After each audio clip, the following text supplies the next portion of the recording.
হাতে ধরিয়ার পায়ে পড়ি ওমা দাও দাও মোদে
হাতে ধরিয়ার পায়ে পড়ি ওমা দাও দাও মোদে গৌর দাও মা গৌর দাও মা তোমার হাতে ধরি পায়ে পড়ি গৌর দাও মা তোমার মনোবাঞ্ছা পূর্ণ হবে তোমার মনোবাঞ্ছা পূর্ণ হবে ওমা দাও দাও মোদে গৌর দাও মনোবাঞ্ছা পূর্ণ হবে তোমার হাসি মুখে গৌর দাও হে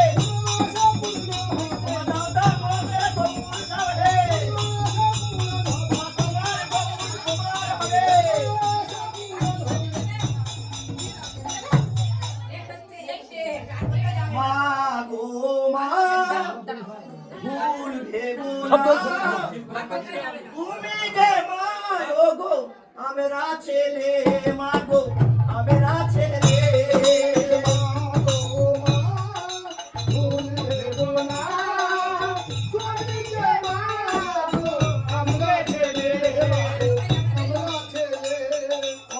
পায়ে ধরে বলছি তোরে দাও দাও মোদের গরু দাও পিরায়ে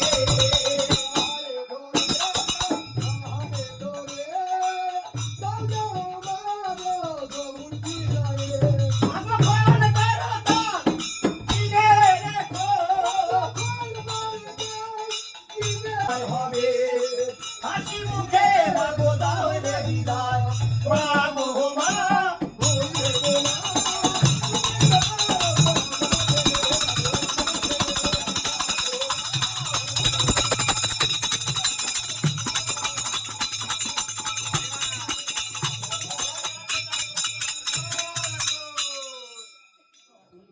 মনের ইচ্ছা উপাসনা জল ভাত খাইয়ে দেবো ঘর কোনটা একটু ঘুরিয়ে আসবো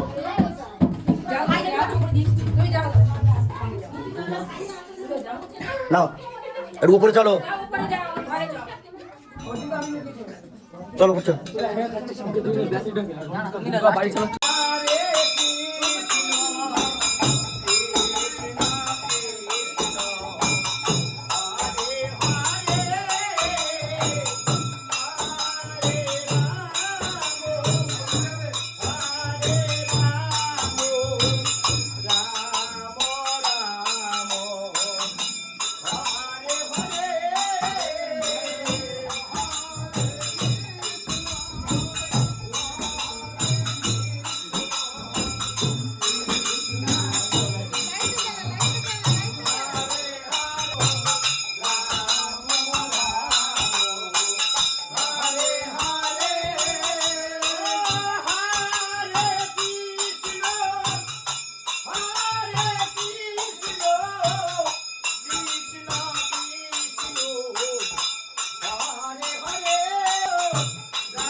কি বাবা রে মাইরে নিয়ে আয় ওর বাবা দিয়ে না ওই ওপরে একটু মোটা করে ভালো হতো।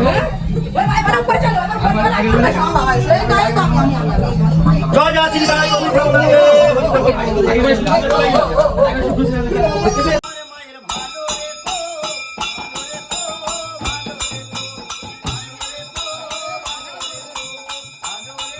কি হবে হ্যাঁ আবার কি বাবা রে মাইরে নিয়ে আয় এটা ছিল আমার গৌড় নেওয়ার কথা। দেখলে আমি কিভাবে গৌড় নিলাম, ওরা কত সুন্দর করে গান গাইলো।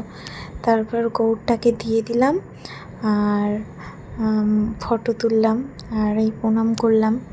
তো ওরা খুবই ভালো ছিল আর খুব সুন্দর করে গান করছিল। মানে সত্যি আমি এই ভিডিওটাই দিয়ে দিলাম, পোস্ট করে দিলাম, তোমরা দেখে নিও যাদের ভালো লাগবে। আর এরকম আমি তো কখনোই এই জিনিসটা দেখিনি। তো আমি শ্বশুরবাড়ি এসে এই জিনিসটা মানে আমার প্রথম অভিজ্ঞতা হলো। মানে আমি আগে দেখেছিলাম এমনি নেয় দিয়ে দেয়, ঠিক আছে, কিন্তু খুব ভালো লাগলো। আর তোমরা একটু কমেন্ট করে জানিও যে কেমন লাগলো জিনিসটা। আর আমি তো স্মৃতি করে রাখার জন্য ভিডিওটা রাখলাম, যে ফেসবুক বলো ইউটিউব বলো আমি পোস্ট করলে সেটা সারা জীবন থেকে যাবে। সবার গুরুজনদের পায়ে প্রণাম করে গৌড়কে বিদায় দেওয়া হলো।